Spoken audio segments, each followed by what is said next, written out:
নমস্কার। Riya the Bengali girl চ্যানেলে আপনাদের সবাইকে জানাই স্বাগতম। কিছুদিন আগে মাসির বাড়ি গেছিলাম। ওরা না ইডলি, মোমো এগুলো বানাতে খুব ভালো পারে। আর আমরাও তেমনি খুব ভালোবাসি এগুলো খেতে। এই জন্য ওদের বলেছিলাম একটু বানিয়ে খাওয়াতে। তাই জন্য ওরা একটা প্লেটে প্রথমে নিয়ে নিয়েছিল পেঁয়াজ, লঙ্কা, ধনেপাতা ও আদা কুচোনো, আর একটা বাটি করে শুকনো লঙ্কা এবং টমেটো সিদ্ধ করে রেখেছিল। আর মোমোর পুর বানানোর জন্য ওই যে বাঁধাকপি লাগে, তাই বাঁধাকপিটাকে একটু ছোটো ছোটো করে কেটে নিয়েছিল এবং আরও ছোটো করার জন্য একটা গ্লাসের সাহায্য নিয়েছিল। তারপর একটা জায়গায় ওরা ওই বাঁধাকপির মধ্যে সমস্ত মশলা একসাথে মিক্সড করে দিয়েছিল। আর একটা কড়াইতে এরপর তেলটা গরম করে তার মধ্যে দিয়ে দিয়েছিল কিছুটা জিরে, কারণ ওই তেলটা ওই মিশ্রণের মধ্যে ঢালা হবে। আমরা কড়াইয়ের মধ্যে একবারে করিনি, আলাদা করে মিক্সড করে নিই, এভাবে মাসি মাখিয়ে নিয়েছিল। এভাবে করলেও হয়, আবার সমস্ত মিশ্রণ কড়াইয়ের মধ্যে যদি একসাথে করা হয় তাহলেও খুব ভালো হয়। যে যেমন ভালোবাসে করতে সে তেমনভাবেই করে। মাসি সাধারণত এভাবেই করে থাকে, সমস্ত মিশ্রণ বাইরে একসাথে তেল দিয়ে মেখে নেয়। ওতেও কিন্তু মিক্সড হয়, কারণ মোমোর পুরটা খুব বেশি করে ভাজতে হয় না, একটু হালকা কাঁচা থাকলেও সুবিধা হয়। এরপর আবার একটা কড়াইতে নিয়ে নিয়েছিল তেল এবং তার মধ্যে দিয়ে দিয়েছিল কিছু জিরে, কাঁচা লঙ্কা আর রসুন। এই কাঁচা লঙ্কা এবং রসুন যতক্ষণ না ভাজছিল ততক্ষণ কিছু পেঁয়াজও কেটে নিয়েছিল ওর মধ্যে দেবে বলে। এরপর সেই কুচনো পেঁয়াজগুলো দিয়ে দিয়েছিল। এগুলো একটু ভাজা ভাজা করে নেবে বলে। আরও চাটনি হবে, মোমোর চাটনিটা না ওরা খুব ভালো বানায়। তা এই মোমোর চাটনি বানানোর জন্য যখন পেঁয়াজ আর কাঁচা লঙ্কাটা আর রসুনটা প্রায় ভাজা ভাজা হয়ে গেছিলো, তখন ওই সিদ্ধ করা টমেটোগুলো দিয়ে দিয়েছিল ওর মধ্যে, একসাথে সবটা সুন্দর করে ভেজে নেওয়ার জন্য। এরপর দিয়ে দিয়েছিল স্বাদ মতো লবণটা দিয়েছিল, কারণ টমেটোটা খুব ভালো করে তাহলে পেস্ট হয়ে যাবে। তারপর স্বাদ মতো লবণ দেওয়ার পর দিয়ে দিয়েছিল একটু হলুদ গুঁড়ো, কালারের জন্য।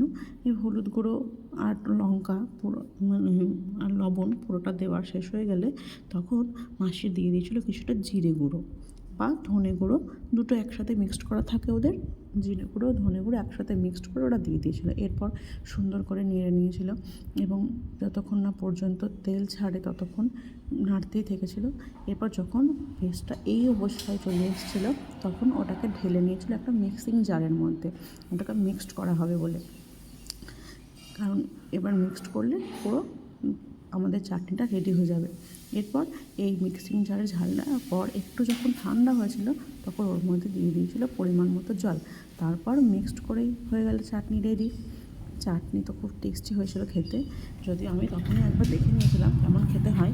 তারপর অন্যদিকে মাসি তখন একটু ময়দা সুন্দর করে মেখে নিয়েছিল মোমো বানানোর জন্য। মোমোর ময়দাটা না একটু খুব নরম না করলে, একটু শক্ত শক্ত করলেও হয়। এরপর এই যে ওরা মোমোর ময়দাটাকে ছোটো ছোটো করে লেচি কেটে নিয়ে এভাবে একটা বড় করে বেলে নিয়েছিল, বড় লেচি। কারণ ছোটো ছোটো করে বারবার বেলার থেকে একবারে বড় করে বেলে নিলে না অনেকটা সুবিধা হয়, ওই জন্য একবারে বড় করে বেলে নিয়েছিল অনেকক্ষণ ধরে। আর ততক্ষণ আমরা এদিকে বাকি লেচিগুলো গোল করে কেটে দিচ্ছিলাম, যাতে পরপর বেলা হয়ে যায় এবং কাজটা খুব তাড়াতাড়ি এগিয়ে যায়। এই কাজটা মূলত মেসোমশাই করেছিল, মাসির মেসোমশাই দুজনেই মিলেই হাতে হাতে কাজটা করেছিল তাড়াতাড়ি হবে বলে। তারপর একটা বাটি নিয়ে একই সাইজের মাপ করে ছোট ছোট করে ওই বড় যেটা বেলেছিল তা সেখান থেকে কেটে নিয়েছিল। কি সুন্দর এক মাপে সব কটা হয়েছে, তাই না? আপনারাও কিন্তু চাইলে এই ট্রিক্সটা ইউজ করতে পারেন, ছোটো ছোটো করে না কেটে একবারে। এরপর সেই মোমোর মধ্যে পুর ভরার পালা। এটি প্রথমত আমি পুর ভরতে খুব একটা জানতাম না, মেসোমশাইয়ের থেকে সেদিনই ভালো করে শিখে নিয়েছিলাম। মেসোমশাই আগেই এই জিনিসটা খুব ভালো পারে, মোমোর মধ্যে পুর ভরাটা। এটা আমি প্রথমে দেখে দেখে ভালো করে নিজে নিজে ট্রাই করেছিলাম, তারপর আবার অন্য রকমভাবেও শিখিয়েছিল আমাদের। এভাবে একে একে সমস্ত মোমোগুলো এরকম করে রেখে দিয়েছিল। কি সুন্দর করে যে দেখতে ভালো লাগছিল। তারপর মোমোর একটা বর্তন এনে সেখানে তেল লাগিয়ে এগুলো পরপর রেখে দিয়েছিল। আর পরপর প্লেটগুলোতে রাখা হয়ে গেলে একটা বড় মোমোর বর্তন এনে তার মধ্যে কিছুটা জল দিয়ে দিয়েছিল নিচে।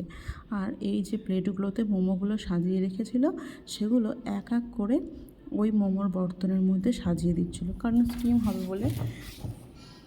পরপর সাজিয়ে দিয়ে একসাথে ঢাকনা লাগিয়ে দিলে একবারে অনেকটা মোমো হয়ে যায়।